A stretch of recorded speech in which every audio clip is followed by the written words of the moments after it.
Ce livre est écrit par le bien-aimé frère Edouard Denet. Le titre du livre, Les vérités fondamentales du salut. Nous sommes au chapitre 1, petit 2.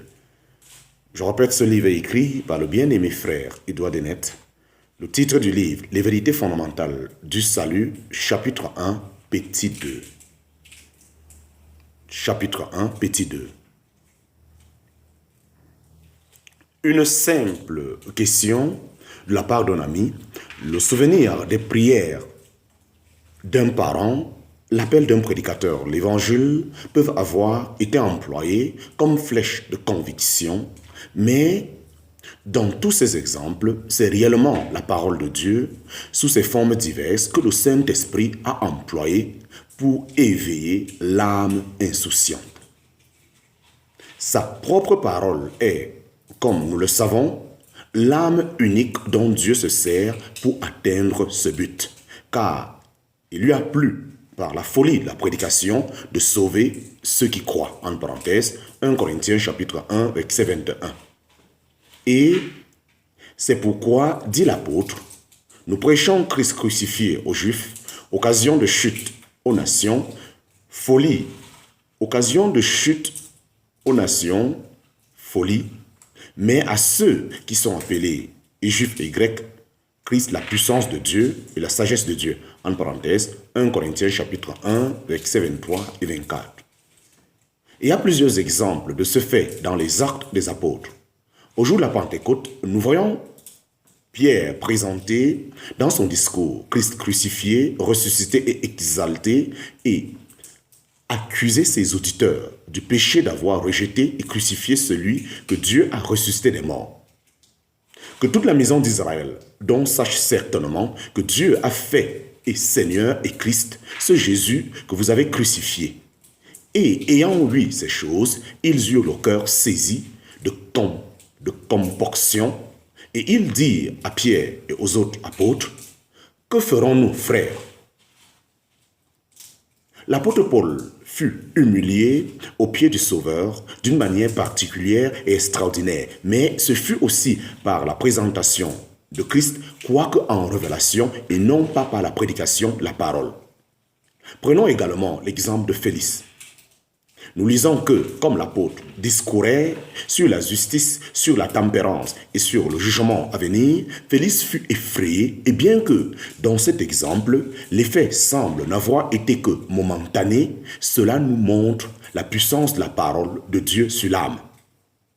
Le geôlier de Philippe peut paraître au premier abord une exception à cette règle, mais sans aucun doute, les événements surnaturels de la nuit pendant laquelle Paul et Silas se trouvèrent sous sa garde ne furent que l'occasion de sa détresse d'âme, le moyen de fixer sur son cœur et sa conscience le message évangélique qu'il devait avoir entendu avant ce moment. Il en est bien souvent ainsi aujourd'hui.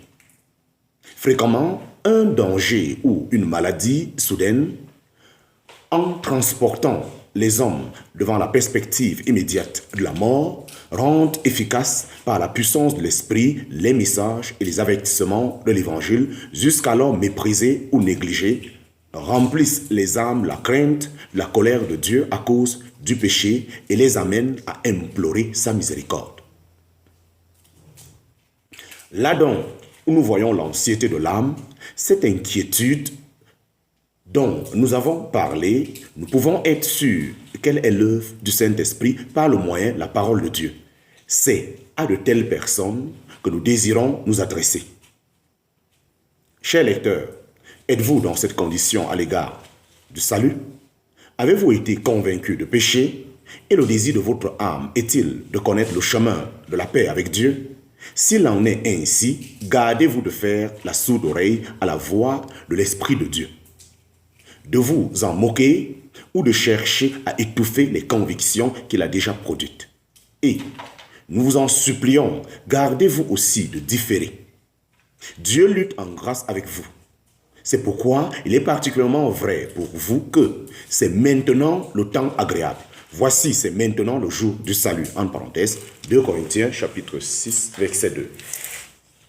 Gardez-vous de guérir les plaies de votre âme avec d'autres remèdes que ceux de l'évangile, de peur que vous ne soyez amenés à dire paix, paix. Et il n'y avait point de paix. En parenthèse, Jérémie chapitre 6, verset 14.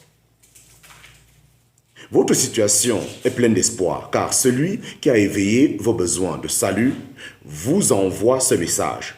Soyez réconciliés avec Dieu. En parenthèse, 2 Corinthiens chapitre 5, verset 20.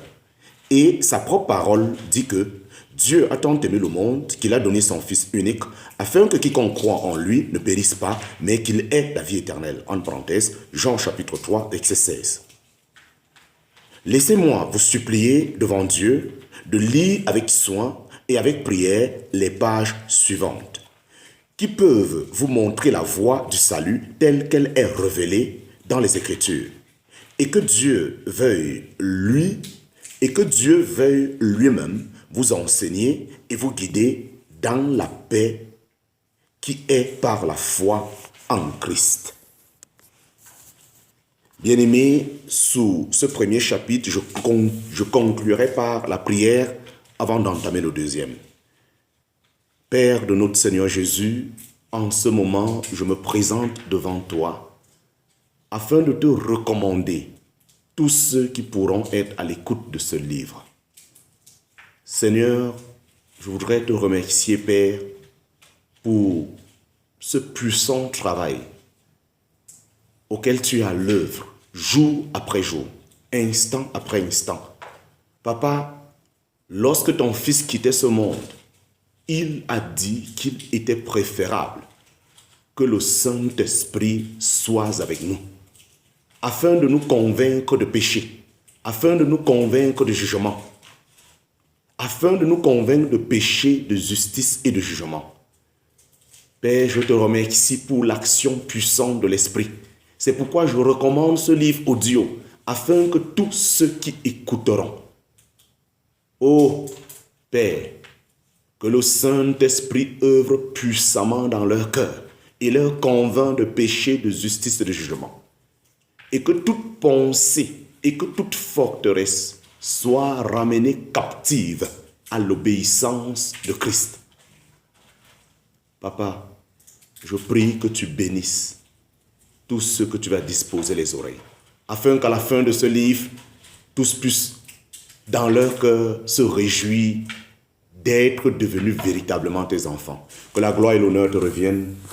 C'est dans le précieux nom de notre Seigneur et Sauveur Jésus-Christ. Amen. Nous entrons au chapitre 2. Chapitre 2. Première chose à apprendre, l'état de l'homme devant Dieu. Chapitre 2. Première étape à apprendre, l'état de l'homme normal. L'état de l'homme devant Dieu.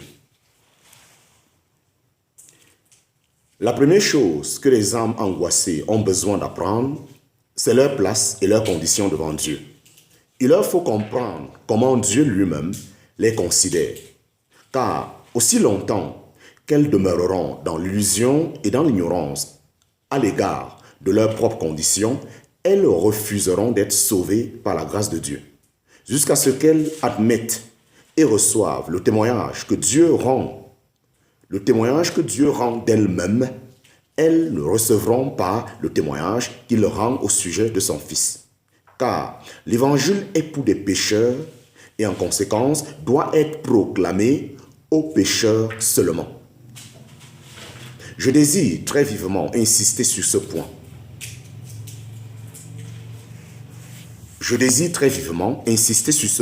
Auprès de tous ceux qui sont troublés dans leur âme, car plusieurs sont tenus pendant des mois et même des années dans le doute et dans l'anxiété, parce que, sondant leur propre cœur, au lieu d'interroger la parole de Dieu pour reconnaître leurs vraies conditions, ils ne prennent jamais devant Dieu la place qu'il leur assigne.